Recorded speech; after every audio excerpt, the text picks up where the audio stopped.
It's Wellness Nerd Out time! Coming to you from Mario's Pizzeria late night. Happy Wellness Nerd Out time, you guys. And before we get started, I want to say a very, very happy birthday to Mike Tritola. Happy birthday, Mike. I hope you had a great day, my brother. This one is absolutely for you. And it's forever your day in the Book of When Wellness. We'll talk about him more at the end, but as for now, what's up, Danielle? How you doing? Thank you for hopping on. Let's talk about time under tension versus powerful athletic movements and getting strong in different ways. So, that's a lot as a title, right? But, I was asked today. Well, that's why we're talking about it tonight. Well, if I just sit there and I say I'm doing a curl and I just hold the dumbbell there under tension, well, I was reading that time under tension, it will get my muscles bigger and then I'll be stronger, right? So why don't I just go in there and just hold stuff the whole time? Just as long as I can, put it down and then hold something else in a way that will be under tension, like holding a lunge or holding a squat or holding the end of a row. It's a fantastic question because it's true and it's not. With time under tension, first off, what do we mean? Well, it's the amount of time that your muscles are under stress, that they're under tension, and they, of course, have to react to that, right? So if you keep them under tension for prolonged periods of time, it will promote hypertrophy or muscle growth. Now, this is majorly, however, more specific to type 1 fibers, right? Not as much our quick, fast twitch, athletic, powerful movement type 2 fibers. And before we even talk about it, well, doesn't that make so much sense? Whatever you train like, that's what you're going to be good at. That's what you're going to be able to do a lot of. If you jump a lot, you'll be able to jump well on the basketball court. If you sprint a lot, you're going to sprint well on the rugby field. If you stand there and hold weights, it doesn't translate to athleticism. It doesn't translate to quick twitch power because there's nothing quick twitch about it. It's isolation specific, bodybuilding type. A bodybuilding type thing is, holding something or an isometric movement or a slow eccentric movement, right? The weight down of a curl, we said, promotes hypertrophy. So, all right. So if I want to train type 2 stuff, what do I do? Quick twitch, fast, powerful movements. Boom, boom, boom, right? I hit the table and get so excited I knocked the phone down. But, the point is, quick bursts, jumping, doing reps for speed, right? Force is mass times acceleration. You need to build the speed at which you can do these movements to generate more force. Having said that, bigger muscles on average can generate more force. So where is the balance? You can generate more force with big muscles. You can generate more force with quick twitch, powerful movements with improved speed and acceleration. And that translates to sports more, of course, right? So can we have the best of both worlds? Well, absolutely. Absolutely. Now, having said that, if you're training for a specific art or, to do some specific test or to play sport or, for example, to be a bodybuilder, we'll say first, it would be a lot of type 1. It would be a lot of time under tension, holds, right? Building the muscle size, looking good, right? Going to the beach, looking at... Now, if it was all the way on the other side, you really wouldn't do much of that. It would do a lot of quick, powerful movements with heavy weight, right? There's not as much time under tension, and actually less time under tension translates more to type 2 fibers, right? There's actually a correlation there based on Russian study I was reading. And, so if you want big muscles, but you want to be able to perform well on the field at the same time, right? Well, you have to take this into account. There's something called relative strength, and the relative strength means how strong you are relative to the size of your body, of your muscles, your muscle mass, right? And so actually with time under tension training, as your hypertrophy goes up, your relative strength, it actually goes down. Because now you have more mass. You have more body mass, right? You're going to have less acceleration with that increased body mass, right? You have to carry it, right? So if you're carrying yourself at 250 versus 200, well, you're going to be lighter at 200. You're going to move quicker, right? You would need the strength. You would need the size increase to outweigh the fact that you're that much heavier, or to at least equal it in terms of your acceleration, your speed, things like that, right? So how do we get the best of both worlds? Well, here's my recommendation and what's worked for me, right? So in the beginning of the workout, you don't do the time under tension, holding stuff, right? We don't do the slow eccentrics. We don't do the isometric holds, right? Just sit there holding on.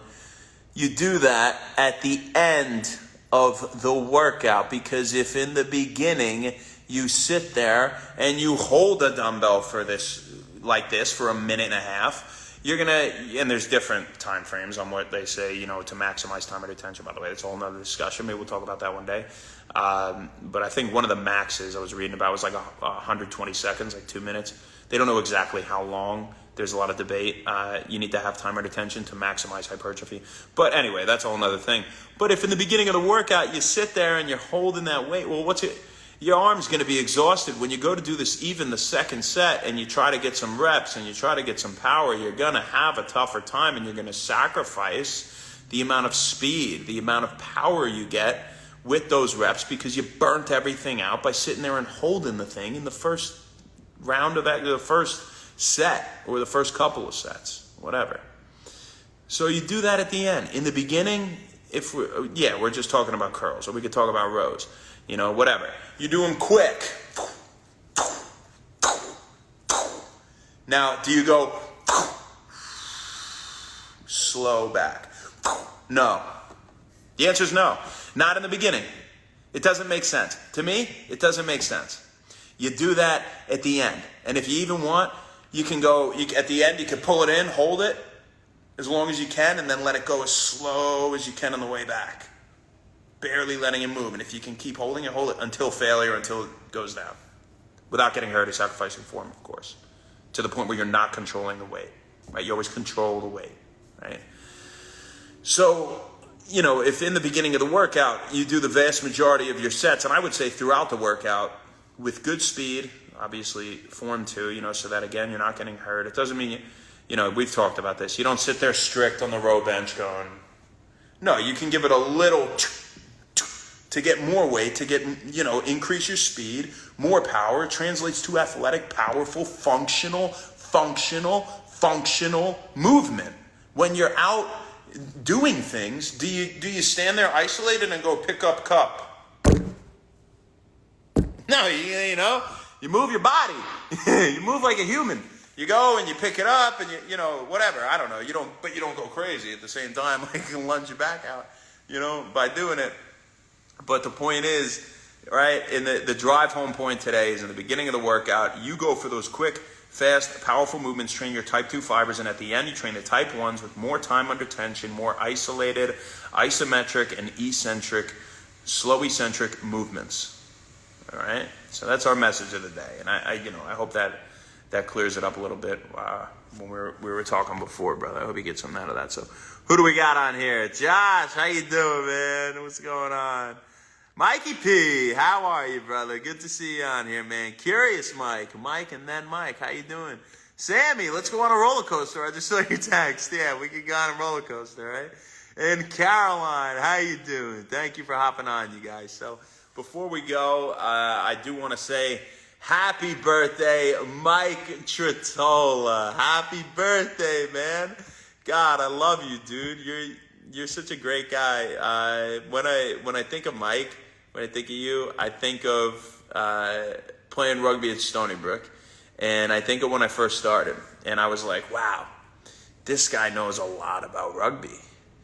He's not in the gym every day, let's be honest, Not that you looked bad or anything, but, you're more of a natural, And, we go out there and you just knew every single way you could break the rules and get away with it. Not in a dirty way, but, you knew the game very well. You were a wily vet from day one.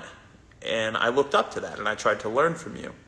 Now, I base a lot of my game off athleticism, but I learned a lot from you. And you have that same wit that you apply to life. If you have a conversation with Mike Trottola, it's not going to be a dull one. He's going to ask you questions that you would not see coming, that you wouldn't think about, and they won't be stupid. They'll be unique and creative, and you're a great guy to have a conversation with, whether it's sitting down, having a drink, whatever, of water. That's what we'd recommend here at One Wellness. After a rugby game, of course, celebrating. Or, just anything, man. On the rugby field, again, aside from that, you weren't just like purely by the book, you would make great plays. You could read the field well. You always had a natural talent for that. I know you're teaching, I think at least right now, overseas, and those kids are lucky to have you. And in China, I believe, is where you're teaching. And it will be good to see you soon, brother. I don't know the next time you're going to be around here in New York, but if you are, please give me a phone call, man. It would be good to go get some coffee and catch up, or huck around the rugby ball a little bit and just, shoot the shit. So this one absolutely is for you, my brother. And I hope you've had a fantastic day, and I hope you're having an even better night. And I hope you start your next year off in an absolutely amazing way, because you deserve it, my friend. So happy birthday. Yeah. Hey, thanks, Mike. Hey, all right. Hell yeah.